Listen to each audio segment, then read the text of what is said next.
All right. Hey everybody. It is your friend Marty Noe here from the Prince William Board of County Supervisors. I am here with my good friend Steve Liga, the Executive Director of Action in Community Through Service. You stumbled on that one. I stumbled. You know us really well. No, I know the organization. I just found out that the word "the" does not appear in the name Action in Community Through Service. It's not Action in the Community Through Service. It's Action in Community Through Service. But you know them as ACTS. As long as you get ACTS, you're good. As long as you get ACTS, you're good. So we're here at the ACTS. Give me the proper name. Food Pantry, but that's not what we call it. Hunger Prevention Center. The ACTS Hunger Prevention Center here in the town of Dumfries. And I'm actually here to talk a little bit about the Hunger Prevention Center, but also here to talk about the federal furlough, actually. So you know what's going on with that. So first of all, let me explain. This is the latest episode of a video series I do called Prince William Proud. And Prince William Proud is about all the things in Prince William County that make me proud to live here, to work here, to raise my family here, to run my business here. Most importantly, that make me proud to serve you on the Board of County Supervisors. So I'm here with Steve. We're at the ACTS Hunger Prevention Center in the town of Dumfries. And it's actually, there's not a busy time right now, but it's a busy time of year here at the Hunger Prevention Center. Tell us what's going on, Steve. Yeah. January is always a busy time. It's after the holidays. The fact that we're in a government furlough right now makes things especially difficult.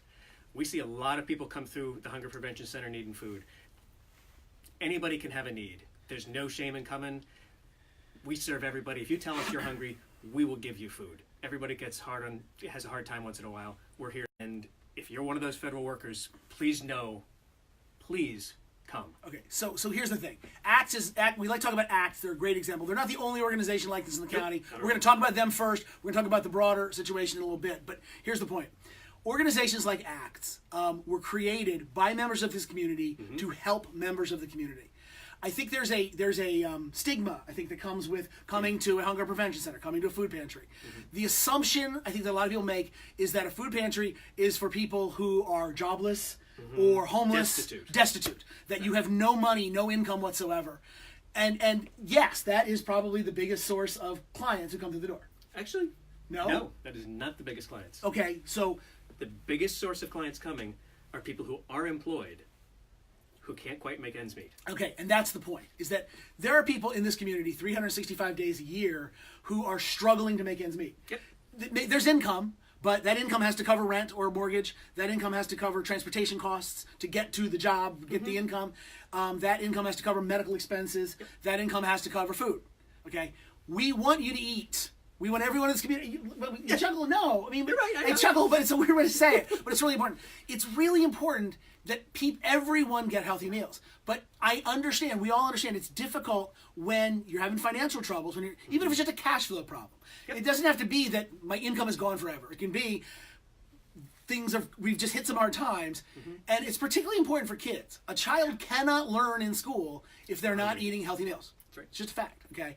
And there's some good things going on. My friend Adele Settle, I don't know if she's watching, my friend Adele Settle's doing some great work with helping families have money to pay for school lunches, maybe families who aren't eligible for the free and reduced lunch program, but make sure there's money for the lunches. Yeah. And then she helps pay off the debt for the lunches. That's a great program. Right now, actually, God bless our school board. They've done some good work. They're actually raising the limit. If you're in a situation where you don't have money to pay for your kid's school lunch, the school will give them a hot lunch. You can pay them back later. And awesome. they normally set a limit on how much you can build up, but they've removed the limits for now so that every kid can get a hot meal at school. But that's one meal for one member of their family. Here's the catch. And I think I speak for the folks at ACTS. I know I speak for myself. I speak for my family. I think I speak for a lot of people in this community. If you're a federal employee who's been furloughed, last Friday you didn't get a paycheck. We understand that there's cash flow issues. There is no shame of coming down here to the food pantry and asking for help. We don't ask questions. Nope. We don't ask for anything in return. We just want to help you help your family, get back on your feet, and then when the furlough is over, then, hopefully everything will kind of resolve itself. And if it doesn't, there will still be people in this community to help. Okay, so that's the first part of the message is, if you're hungry, if your kids are hungry, if you're struggling in any way, to include if you're struggling because of the federal furlough, don't be afraid to come down to the ACTS food pantry. You can go to the Haymarket Regional Food Pantry on Haymarket. You can go to the Serve campus in Manassas. There are lots of churches, mosques, synagogues that maintain. You don't have to be a member of these congregations. A lot of people are helping. I think ACTS Haymarket Regional Food Pantry, and Serve are the three big ones in the county that have these large warehouse type settings. All right, but find help. Make sure that everyone in your family is getting nutritious meals, regardless of what the circumstances are. Now's the part where we talk to the people who are not in need right now. Because here's the catch. What would help? Because this is what I'm getting as supervisor. I'm getting people asking me, I really want to help people who've been furloughed. My neighbors are hurting, but I don't know how to help them. And here's the reality is, I'll speak for myself. If I've got a neighbor or a friend who's not getting a paycheck right now, and they need to make the mortgage, there's not much I can do to help them. I am not in a position to help people make their mortgage because sometimes I'm struggling to make my own mortgage, right? But food is a way you can help. It's a really easy way to help, okay? Because you hear the story all the time, people having to choose between groceries and medicine or groceries and rent. And that's real. It's real. It's really super real. Here's the beautiful thing. This is a way you can help. It's incredibly easy. And so that people don't have to make that choice. Right. So let me ask a question. So we're standing here in front of a very full packed shelf full of green beans. Green beans. We have a lot of green beans here. Yeah. We have a lot of sweet peas over here. We've got a lot of corn. There's some mixed veggies over here. Frankly, at least this food pantry, and I suspect some of the other ones as well, probably, we're sort of good on canned vegetables right now. Yeah. Thanksgiving just happened. We got a lot of food donations for Thanksgiving. A lot of canned vegetables. That's a standard gift that we get, and it's wonderful to have. Okay. Not exactly what we need right now. What else do you not need more of right now? Macaroni and cheese. Macaroni and cheese. I knew that was it. I always go with that one. Yeah. Give healthy. We do not need bread. The local grocery stores are fabulous with us helping us out with bread, so that's always good. Okay. But what we do need is perishable foods, right? Perishables. And this is, I think, I have the same instinct. Yeah. My instinct is, well, no, I don't want to give perishables because they'll go bad. They will not go bad. They will go out the door and into hungry bellies. So it's milk. Yep. Eggs. Fresh produce. That's particularly veggies. Fruit. Fresh fruit, especially, right? Fresh vegetables. Those are the things they need more than anything else. Right. So if you are so inclined to help out your local food pantry, and again, some of the smaller ones, I think a lot of the ones in churches may not be in a position. They won't have the refrigeration. Yeah, they don't have they don't. Yeah. But the three larger ones that you mentioned, we can all handle that. They can handle the refrigerated foods. Okay, so here's the other thing. Yeah.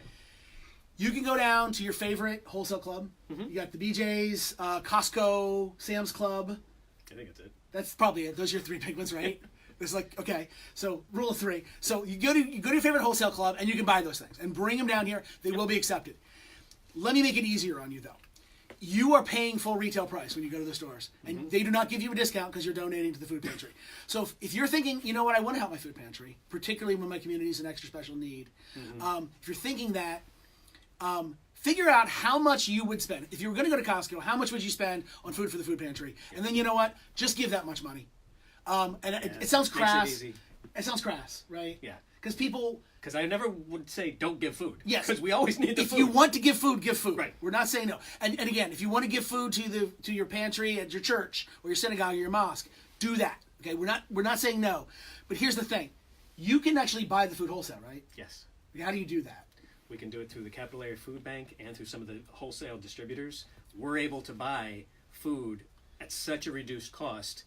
You say, give $50, we can probably get $150 worth of food with your $50. And we can buy the things that we don't have on our shelves. So they can take an inventory. They say we're low on XYZ. We don't have tuna right now. We don't have enough tuna. I think you do a lot of tuna, but maybe you do. One shelf. One shelf of tuna. So they can buy tuna because that's what they need right now. If they end up with a lot of tuna, they can then say we're going to buy baby food. Exactly. If they don't, they can buy what they need and they can time it. And you get deliveries regularly when you, as you know. Okay. Yeah. So the point is, we're going to put in the comment section links to a couple of different places where you can make donations with your credit card. You can come by with a check. But going back, this is a super easy way to help out people in the community. If you're asking yourself, how can I help with the furlough? This is how you can help. Is help families who've lost their income, even if it's just temporary, make sure they get food to feed their kids. Okay? Yeah, and it's real, because your neighbors aren't going to tell you that they can't afford food to feed their kids. That's not going to be something you discuss. That's not something that they're going to ask for. Right. But they can come to a place like here, and we're not going to ask why they need food. Right. They're going to say that they need some groceries to feed their family. Yeah. And we're going to give them groceries. And so the one thing you can do is you can donate. Another thing you can do is if you know someone you're pretty sure is struggling, be a friend. Takes a little courage. Takes a little courage to walk up to somebody, maybe it's not someone you know super well, and say, hey, I know you. I can see your family's needing help. Yep. Drive on that Axe. Drive over to Serve. Drive to the Haymarket Food Pantry, and just tell them you need help. That's all you have to say. That's it. They will take it from there. All right, Steve. Anything else? What else do people need to know? I really think that's Oh, it. okay. No, I think you got it. No, we got one more thing. So I want to share with you. So let me tell you how committed we are to this. So the Board of Supervisors yesterday at the Board of Supervisors meeting, the Board of Supervisors allocated $30,000 of local That's fantastic. revenue out of the budget to support some of the local food pantries. Our staff, our social services staff, is going to allocate that money to the appropriate agencies where they think they can have the biggest impact. So we've got a little bit of extra money is going to be coming in. They're going to have some cash. I'm going to tell you, the food need in this county far exceeds $30,000 right now. Okay, far exceeds. Oh, yeah. So Absolutely. do I have the mayor of the town of Dumfries here? here? The mayor. Oh my gosh, Ladies and what a gentlemen. coincidence. Oh, it is his honor, the mayor. What do you got? We are. I'm guy. jacked out of my mind that this guy has shown up. Look at this. We got the mayor, Derek my Wood, completely unexpectedly. Derek, you want to give a message to people about hunger right now?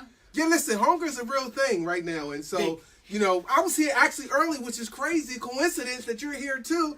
We were here talking about just the need and the resources right here as we were spotlighting Dumfries. This is the reason not to drive through Dumfries, but to drive to Dumfries. This guy gets on my videos every chance he gets. And he hijacks the show and he renames it Spotlight Dumfries. Spotlight Dumfries right here. It's Prince William Proud, baby. No, we're spotlighting Dumfries. Come down here and get some chow All right. at the shelter. All right. So the message is, if someone's hungry, you don't get a paycheck. Yeah. What do you want them to do? Come to Axe. Come to Axe. Come We're to gonna help you. Axe in Dumfries. Come to the town. And if you're lucky, you'll get to see a candidate for board chairman and the best mayor in Northern Virginia. Listen, everywhere I'm going to be there and making sure we find the right resources Right. for our people. And then one last thing. You know what?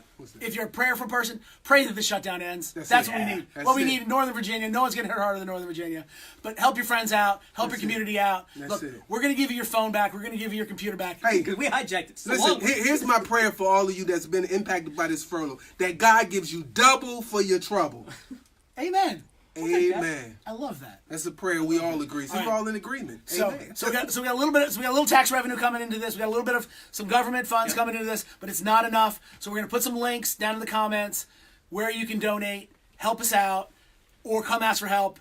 But Prince William County government, Town of Dumfries government, Axe, Serve, Haymarket Food Pantry, we want to be there for you and your community, and we want those of you who can help to be there for your neighbors. Thank you very much. I'm Marty Noe. This is Mayor Derek Wood.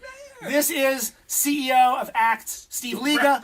Holding the camera is my good friend, Mr. Aaron Tolson. And this is one more reason why I am Development director, Prince William Proud. Prince William Proud. Stole my line. Prince William That's what he Proud. left it for. I'm Prince William Proud. Let's do it one more time. This is why I am Prince William Proud.